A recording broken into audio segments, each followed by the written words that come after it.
Mavs fans, what's going on? I'm your host, Jimmy Crowther, here for NBA Now from Chat Sports. And today, I'm breaking down 3 different scenarios for our Dallas Mavericks in 2019-2020. We're going to go best case, worst case.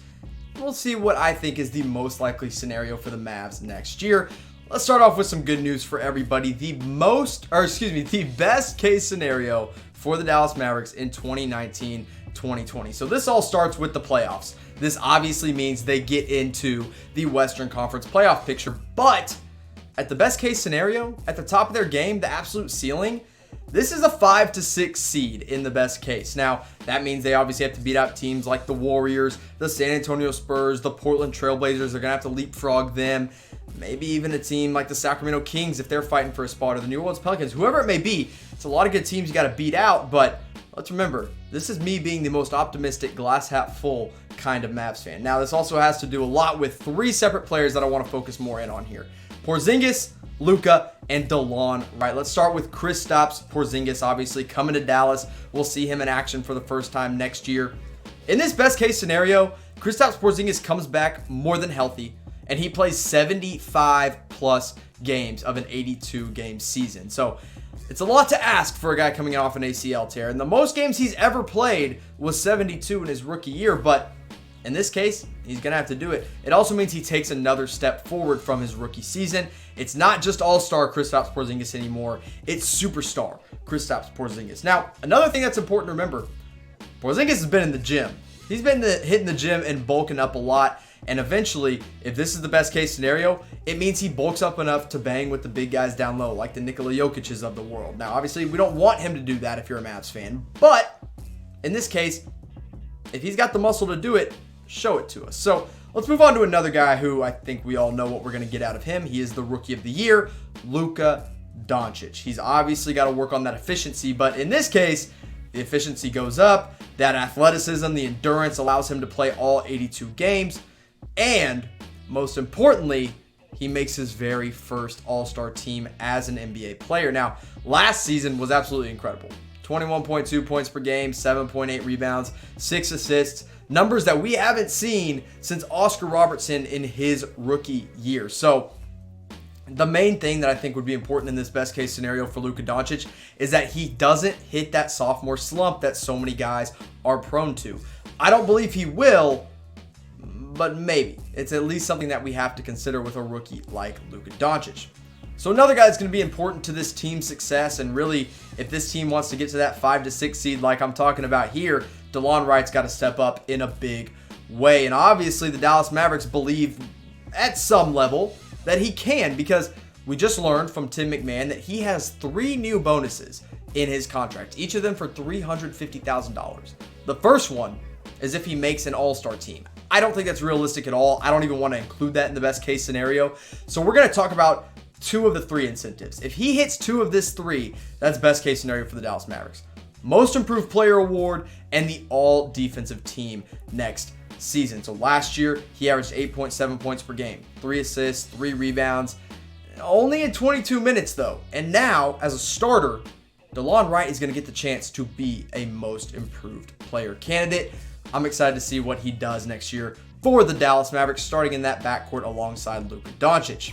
Speaking of Luka Doncic, I got a question for you. Which of the one? You can only choose one. I know it's tough. You want them both to make it. I think they both could make it, but in this scenario, we're only choosing one.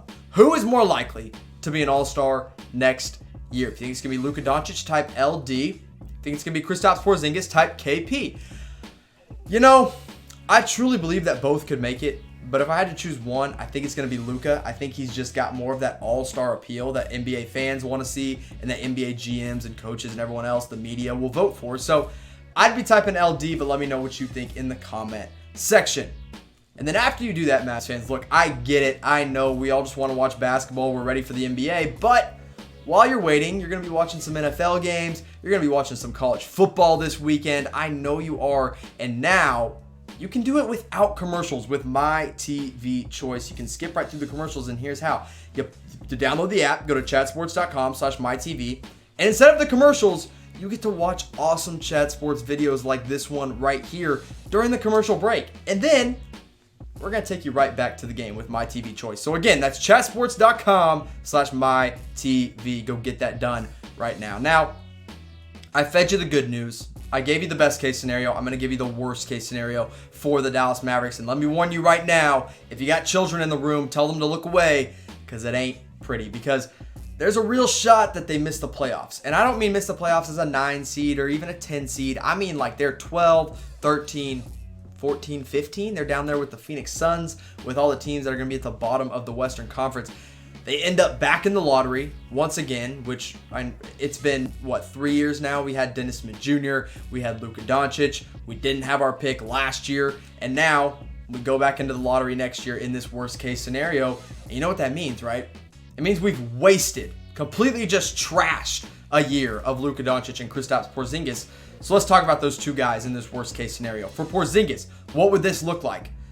You know, if it goes really, really south, if it's really, really bad, that means he only plays about 50 games next year. That ACL never shows that it was fully recovered, and he plays rusty. He forces up shots. He tries to get into a groove when he just can't, and nobody wants to see that. Now, in 4 years, he's been in the league 4 years now, coming on his 5th. Rookie year, 72 games played. Pretty good. 2016-17, 66 games played. Pretty good. 2017-18 is when he tears his ACL, 48 games. And then last year, didn't play any. So it's very possible that he plays less than 50 games. And if that happens, this Dallas Maverick team is going to be in some trouble. So that's Porzingis. Let's talk about Luka Doncic. What would happen if everything goes wrong in year 2 for him? Number 1, he hits a sophomore slump. Plain and simple. He just doesn't have that rookie sensation pop that we saw from him. He doesn't progress in his game whatsoever. Another thing, all of those little injuries that we saw from Luka Doncic, maybe they finally come back to haunt him, coming down too hard after he dunks it or landing awkwardly after a layup, a quick little twist or turn. All of those little injuries build up next year, and maybe, just maybe, he misses too many games to be effective. And another thing that's going to be important, that efficiency. If that efficiency dips again, like it did at the end of the season when he had a heavy workload, this Dallas Maverick team's going to be in some trouble, and I don't see them making the NBA playoffs. Now, those are the two main guys. That's kind of who controls this Dallas Maverick destiny next year. But we got to talk about the role players. 5 main role players here: Delon Wright, Seth Curry, Dwight Powell, Maxi Kleber, and Justin Jackson. Basically, in this scenario, none of those guys step up. So Delon Wright is just a below average starting point guard that's an okay defender. Seth Curry isn't knocking down his 3-point shots like we're so accustomed to him seeing, or maybe that's all he does and he has no playmaking ability. Dwight Powell is shooting 3-pointers when we'd rather see him rolling to the rim. Maxi Kleber, he's been inconsistent before. Maybe that keeps up next year and this Maverick team goes south because of it. And then Justin Jackson is a guy they expect to step up big, but with Sacramento, there were times where he couldn't stay on the court. He got played right off the court, and if that happens, that is worst case scenario for the Dallas Mavericks next season. So let me ask you this. Let's go to a bad place and say the Dallas Mavericks end up back in the lottery. What position should they be targeting in the 2020 NBA draft? Should they end up in that top 14? If you're asking me, I think it's one of two. You either got to go with a big defensive wing or a big defensive center that can play next to Porzingis. It's one of those two things. I don't think there's any ifs, ands, or buts about it, but let me know what you think in the comment section. So I've given you best, I've given you the worst. Now I'm going to go with the realistic case, the most likely scenario for the Mavs next year. Honestly, I think this team will be fighting for a 7 to 8 seed in the Western Conference, maybe as low as a 9. I think 9 is their floor. I truly think, I said in the best case scenario, 5 to 6 is a ceiling, but realistically, that 7 seed is what is going to be in the realm of possibility for the Mavs next year. It also means Carlisle is going to take this team to another level, as I think he will. This is a coach, top 5 coach in the league. No matter what you think, he is top 5 in the league, and he can elevate the play of each of his players. And realistically, I think either Luka or Porzingis make the All-Star team. It's going to be one or the other, and either way, I'm happy about it. I just want to see one in the All-Star game, and that means one of them was playing at a incredibly high level, and the other one was probably playing at a high level too, but there just weren't enough spots on the All-Star team. So next year, the duo, it's coming to town. Get your season tickets now. Catch the Unicorn and Doncic together. Luka, 21 points per game. Porzingis, 22. 8 rebounds, 7 rebounds, 6 assists for Luka, and then both of them really good three-point shooters, despite Luka's percentage not looking that great last season at the end there. So this team is going to look a little different next year on the court. I expect Delon Wright to be in the starting position, Luka Doncic, Justin Jackson, Dwight Powell, and Kristaps Porzingis, of course. I think this is going to be a fun team, and I think realistically this team's fighting for a 7 to 8 seed. And as a little teaser, a little bonus here at the end for you, I'm going to give you a quick prediction for the Western Conference. You know, the top 10 seeds to kind of show you how I think this shakes out. Number 1, I got the Los Angeles Clippers. I just can't get over that duo of Kawhi and PG. Number 2, Nikola Jokic and the Nuggets. Number 3, Westbrook and Harden get up there. Number 4, the Utah Jazz get home court advantage. And then 5, I know I'm going to get some hate for this, the Los Angeles Lakers. I don't think they get a top 4 seed in the West. Number 6, I'm going to go the Portland Trail Blazers. 7, the Warriors. And then 8, it's the Dallas Mavericks, followed by the Spurs and the T-Wolves, who just missed the cut, in my opinion. That's what I think is the most likely scenario in the West next year. So that's my top 10 seeds. Here's what I want you to do now in the comments section. I want you to project the top 8 seeds in the Western Conference. 1 all the way down to 8. Put them down there. Let me know. I'm going to take a look for you guys, and thanks for watching.